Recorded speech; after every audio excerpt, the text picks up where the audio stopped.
Donald Trump is bringing forward his deadline for Russia to agree to a ceasefire in Ukraine or face harsh new sanctions.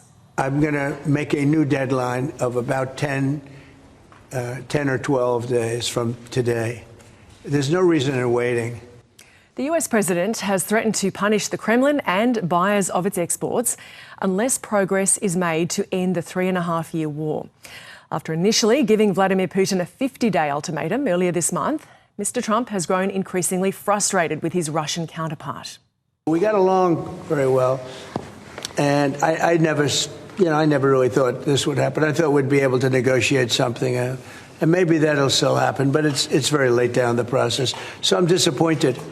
Russia is continuing its nightly assaults on Ukraine with another wave of drone attacks. The Kremlin hasn't commented on Mr. Trump's latest remarks, but former President Dmitry Medvedev has accused him of playing a game of ultimatums.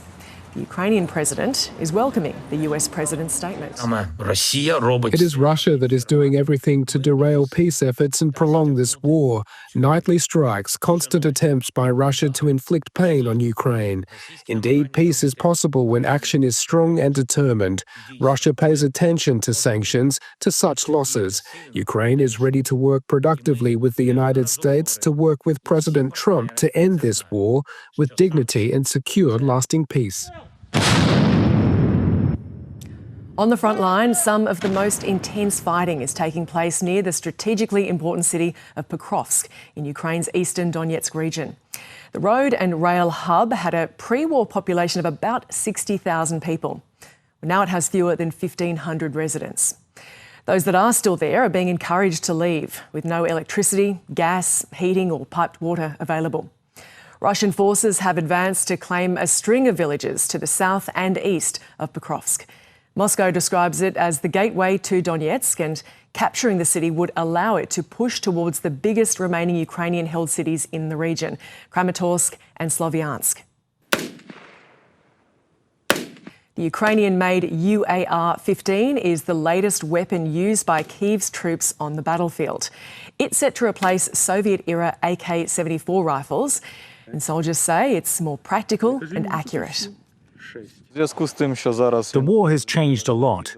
Drones are now the biggest threat, and it is the drones that hit our positions the most, as well as our infantry when they are on the move. We have training. We learn and practice how to hit drones using the UAR-15 to make our fighting more effective. With no end in sight to the war, there is scepticism from residents in the Ukrainian capital about Donald Trump's revised deadline for Moscow to make peace.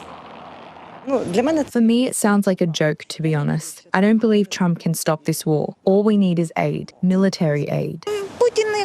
Putin will, as usual, come up with something and make some promises. Trump will think he's a good guy, and then they'll have a very good conversation. Then, all of a sudden, missiles will fly towards us. This is already some kind of algorithm. I don't know what has to happen to break this pattern.